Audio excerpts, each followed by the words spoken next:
नमस्कार मित्रांनो, मी आता पुण्यातील शक्तिपीठांच्या शोधामध्ये आहे. पुण्यातील शक्तिपीठांच्या यात्रेला निघालो आहे आणि यातील दुसरा भगवतीचं क्षेत्र आहे, भगवतीचं स्थान आहे ते म्हणजे काळी जोगेश्वरी. आपण माझ्या मागे बघू शकता दगडूशेठ हलवाई दत्त मंदिर आहे. दगडूशेठ हलवाई दत्त मंदिराच्या अगदी एक्झॅक्ट बाजूच्या रोडमध्ये आपण जेव्हा उजव्या हाताने वळतो तर पुढे आपल्याला गुजर यांचं दुकान दिसेल. बघा, आपण काही 20 मीटर चालत आलो की गुजरचं कोल्ड्रिंक हाऊस आपल्याला दिसेल. हे कोल्ड्रिंक हाऊस फेमस आहे, गुजरची मस्तानी फेमस आहे. आणि माझ्या एक्झॅक्ट मागच्या साईडला काळी जोगेश्वरीचं अतिशय सुंदर असं आणि अतिशय प्राचीन असं मंदिर आहे. आपण आज जाऊयात, देवीची माहिती बघूयात. दगडूशेठ हलवाई दत्त मंदिरातनं देवांचं दर्शन करून आपण बाहेर आलो की उजव्या हाताकडे एक रस्ता जातो जो बुधवार पेठेकडे जातो. तिथे 20 मीटर अंतरावर गुजर मस्तानी आहे. गुजर मस्तानीला लागूनच काळी जोगेश्वरी मंदिराचा फलक आपल्याला बघायला मिळतो. एका बोळातनं जेव्हा आपण आत जातो तेव्हा आपल्याला काळी जोगेश्वरी मंदिर आणि त्याखाली असलेली भगवी दगडी कमान दिसते. पुण्याच्या सांस्कृतिक आणि आध्यात्मिक वैभवाचा एक महत्त्वपूर्ण भाग असलेला हे भगवतीचं मंदिर आज काहीसं दुर्लक्षित आहे. आपण जेव्हा या दगडी कमानीतनं आत जातो तेव्हा आपल्याला बघायला मिळतो तो पेशवेकालीन अतिशय नक्षीदार असा सभामंडप. लाकडी सभामंडप आजही सुस्थितीत आहे. या सभामंडपामध्ये असणाऱ्या काचेच्या हुंड्या आपण बघितल्या तर पेशवेकालीन मंदिराचं वैभव आपल्याला लक्षात येतं.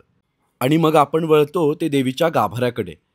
समोर बघितलं तर देवीची चतुर्भुज पाषाणाची आणि काळी अशी सुंदर मूर्ती, आपल्याला पद्मासनात बसलेली मूर्ती आपल्याला बघायला मिळते. देवीची ही मूर्ती अतिशय प्रसन्न आहे.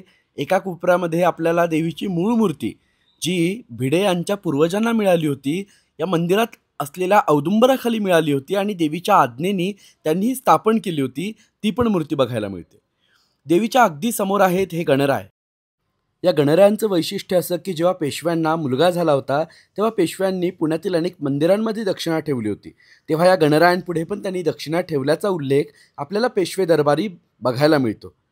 एका बाजूला एका कोपऱ्यामध्ये भगवतीचे रक्षक भगवान भैरवांचंही छोटंसं मंदिर आहे. ही भगवान बटुक भैरवांची अत्यंत सुंदर अशी ही मूर्ती आपल्याला बघायला मिळते. मध्ये गणरायांचं मंदिर आणि दुसऱ्या कोपऱ्यामध्ये आपल्याला भगवान शिवांचं नर्मदेश्वर रूपातलं दर्शन होतं. भगवतीच्या कृपेने इथे मंदिराचे मालक असलेले भिडे कुटुंबीय होते, तर त्यांनाच मी मंदिराची माहिती विचारली आणि त्यांनी आपल्याला ती सांगितलेली पण आहे. नमस्कार, मी वर्षा भिडे. आमचं हे काळी जोगेश्वरी मंदिर साधारणपणे 125 ते 150 वर्षाच्या पूर्वीचं आहे. गेली 5 पिढ्या भिडे कुटुंबीय इथली सगळी सेवा करत आहेत. आणि हे पेशव्यांच्या म्हणजे दुसरे बाजीराव पेशव्यांच्या कालखंडामध्ये पेशव्यांच्या दप्तरात आमच्या गणपतीचा उल्लेख आहे. त्यांना जेव्हा मुलगा झाला तेव्हा इथे रुपया ठेवला होता असा एक उल्लेख आहे असं म्हणतात. आता इथे नवरात्रात आमच्याकडे मोठा उत्सव असतो. प्रतिपदेला म्हणजे 22 सप्टेंबरला ह्यावर्षी घटस्थापना आहे. पुढे 10 दिवस म्हणजे 1 तारखेपर्यंत उत्सव आणि 2 तारखेला आमच्या दसऱ्याचा उत्सव इथे होईल.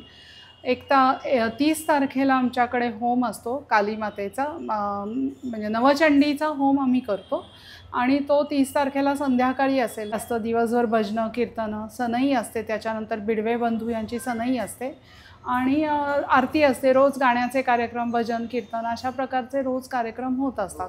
आणि देवीच्या देवळात याचा औदुंबराचे झाड हा खूप रेअर हे असतं, तर ते आमच्या इथे आहे. औदुंबराचा पार देवीच्या देवळात कधी नसतो.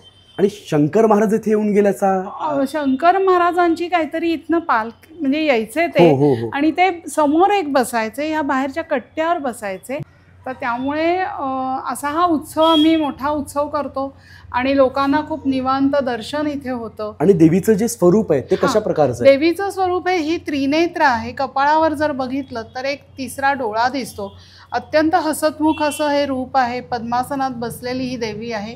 चतुर्भुज असून तिच्या एका हातामध्ये चक्र आहे, दुसऱ्या हातात वज्र आहे, एक हात आशीर्वादाचा आहे आणि अशी ही अत्यंत विलोभनीय अशी आणि प्रसन्न मुद्रेची ही देवी आहे. खूप खूप धन्यवाद काकू. तर प्रत्येक शंकर भक्तासाठी अत्यंत महत्त्वपूर्ण असलेलं हे एक स्थान आहे. कारण शंकर महाराज इथे पुण्यात असले की बऱ्याच वेळ येत असत, येथील कट्ट्यावर बसत असत आणि पुण्याच्या आध्यात्मिक वैभवातील, मंदिरातील, देवीच्या मंदिरातील अत्यंत महत्त्वपूर्ण असं एक हे मंदिर आहे. तर अशा प्रकारे आपण या मंदिराची, काळ्या जोगेश्वरी या स्थानाची माहिती बघितली. पुण्यातील भगवतीच्या क्षेत्रांमधील अतिशय महत्त्वाचं आहे हे. पुण्याच्या हृदयामध्ये वसलेलं आहे. दगडूशेठ हलवाईच्या दत्त मंदिराच्या अगदी 20 मीटर बाजूला हे मंदिर आहे. आपण पुण्यात येताच तर नक्की या मंदिरात एकदा तरी भेट द्या. देवीच्या समोर उभं राहिल्यानंतर इथली जी काही सकारात्मक ऊर्जा आहे, इथली जी पॉझिटिव्हिटी आहे ती तुम्हाला नक्की अनुभवायला येईल.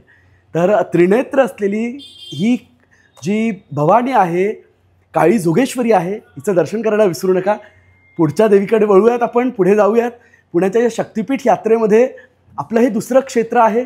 इथेच थांबतो. जय जगदंब, रामकृष्ण हरी, अवधूत चिंतन, श्री गुरुदेव दत्त. नमस्कार.